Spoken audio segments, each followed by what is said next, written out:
अगर आपका जन्म मघा नक्षत्र में हुआ है, ये भी एक गंडमूल नक्षत्र है, 6 नक्षत्र में ये भी एक गंडमूल नक्षत्र है। अगर आपका मघा नक्षत्र के पहले चरण में जन्म हुआ है तो आपको भाई और पिता से हमेशा विवाद रहेगा, भाई से भी विवाद रहेगा, पिता से भी विवाद रहेगा। आप क्रोधी स्वभाव के होंगे, बात बात पे आपको क्रोध आएगा, बात बात पे आपको गुस्सा आएगा, आप अपने बातों पे संयम नहीं रख पाएंगे, आपको क्या बोलना है ये आप संयम आपके अंदर नहीं रहेगा, आप किसी को भी कुछ भी बोल सकते हैं। आपको अगर चिड़चिड़ापन ये जहां क्रोध आया तो आप किसी को कुछ भी बोल सकते हैं, ये आपके अंदर संयम की बहुत कमी रहेगी। दूसरी चीज कि हालांकि आप प्रगति करेंगे, जोशीला स्वभाव के होंगे, लेकिन आप जिस चीज को छोड़ देंगे फिर उस चीज की ओर दोबारा नहीं देखने की इच्छा आपकी होगी। लेकिन अपने आप में आप बहुत एनर्जेटिक रहेंगे, बहुत ऊर्जावान रहेंगे, बहुत ही समझिए कि आप आगे बढ़ने की टेंडेंसी रहेगी। हमेशा आप इज्जत मान प्रतिष्ठा पाने के इच्छुक रहेंगे, हमेशा आप मतलब सोचेंगे, छोटे छोटे चीज का आप क्रेडिट चाहेंगे अपने जिंदगी में। दूसरी चीज क्या है कि आप कभी कभार ये समझिए क्रोध में कुछ गलत स्टेप भी उठा सकते हैं, आपको ये होश हवास नहीं रहेगा कि आप क्या कर रहे हैं।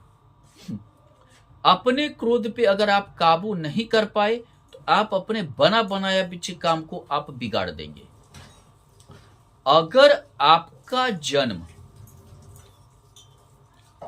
मघा नक्षत्र के द्वितीय चरण में हुआ है तो ये समझिए कि आपका रिश्तेदार हमेशा आपसे दुखी रहेगा, लेकिन आपको पैसे कमाने की टेंडेंसी बहुत ज्यादा रहेगी, आपको धन संचय करने की बहुत ज्यादा टेंडेंसी रहेगी। जुआ, लॉटरी, सट्टा, शेयर मार्केट, ये इन सब चीजों से भी आप धन अर्जित करने का हमेशा सोचेंगे। अचानक कहीं से धन मिल जाए, अचानक कहीं से प्राप्ति हो जाए, इन सब चीजों से जो है आपको धन की बहुत ज्यादा इच्छा रहेगी।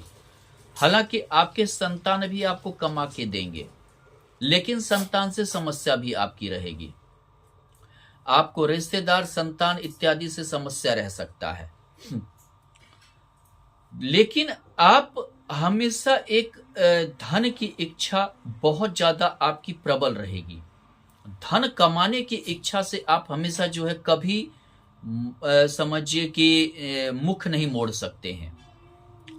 दूसरी चीज क्या है कि आपको ये समझिए कि जिसको बोलते हैं कि आपके को थोड़ा पत्नी से बात विवाद रहेगा, आपको थोड़ा सा इससे पिता से भी आपको थोड़ा बात विवाद रह सकता है, मतभेद, पत्नी और पिता से मतभेद रह सकता है।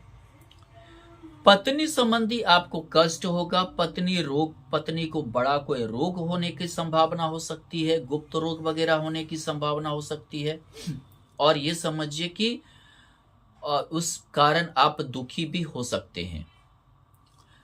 लेकिन आपको पैतृक संपत्ति मिलने के योग रहेंगे, पैतृक संपत्ति जरूर मिलेगा। अगर आपका जन्म मघा नक्षत्र के तृतीय चरण में हुआ है तो ये समझिए आप बहुत बुद्धिमान रहेंगे, आपके अंदर बुद्धि कूट कूट कर भरी होगी, लेकिन बहुत बार आप में एक कंफ्यूजन भी रहेगा, आप अपने ही चाल में ज्यादा फंसेंगे। दूसरी बात क्या है कि आपके अंदर एक हेरिटेशन प्रॉब्लम होगी, हिचकिचाहट रहेगी, आप अपनी बातों को प्रकट जल्दी नहीं कर पाएंगे। आप एक अच्छे प्लानर रहेंगे, फिर भी उस प्लान पे आप कार्य नहीं कर पाएंगे, क्योंकि इस हिचकिचाहट के कारण आपका प्लान कामयाब नहीं होगा।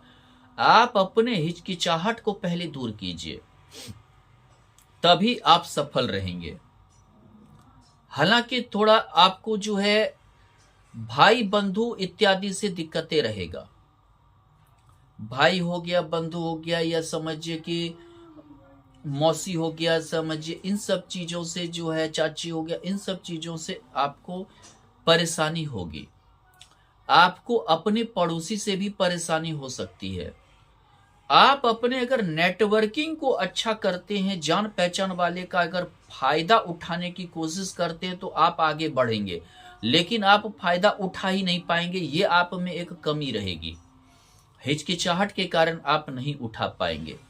लेकिन अगर आप उठाते हैं तो आप समझिए बहुत आगे जाएंगे अपने बदौलत, अपने बल पे। ऐसे भी गंडमूल नक्षत्र वाले अपने बल पे ही आगे बढ़ते हैं। लेकिन आप धन कमाने में सफल हो सकते हैं। अगर आपका जन्म मघा नक्षत्र के चतुर्थ चरण में हुआ है तो आप हमेशा जो है संपत्ति और भोग पर ज्यादा ध्यान देंगे, लेकिन आपके माता को कष्ट रहेगा। आपकी माता बीमार रहेगी, माता को कष्ट रहेगा, हृदय संबंधी कष्ट हो सकता है, पेट संबंधी कष्ट हो सकता है, माता संबंधी आपको परेशानी रहेगी। लेकिन आप धन कमाने में सफल रहेंगे, संपत्ति कमाने सब में सफल रहेंगे, उपभोग करने में आप बहुत सफल रहेंगे, इन सभी चीजों में आप सफल रहेंगे। लेकिन कभी कभी आप विचलित जल्दी हो जाएंगे। आप छोटे छोटे समस्या को लेकर घबराहट, बेचैनी रहेगी, जल्दी विचलित हो जाना, जल्दी कोई सी भी चीज पे भावुक हो जाना, रो देना। कभी कभी बहुत शक्ति आप दिखाएंगे, कभी कभी नेचर में शक्ति होगा, कभी कभी विचलित मन लगेगा। मतलब अगर आपको या आपके परिवार को जरा सा दुख हुआ तो आप जल्दी विचलित हो जाएंगे। हालांकि थोड़ा संतान से भी समस्या रहेगी, पत्नी को भी बीमारी या पत्नी संबंधी समस्या रह सकता है। लेकिन अपने धन का उपभोग करना आप जानेंगे और बाद में उपभोग के बाद आप धार्मिक प्रवृत्ति के भी हो जाएंगे।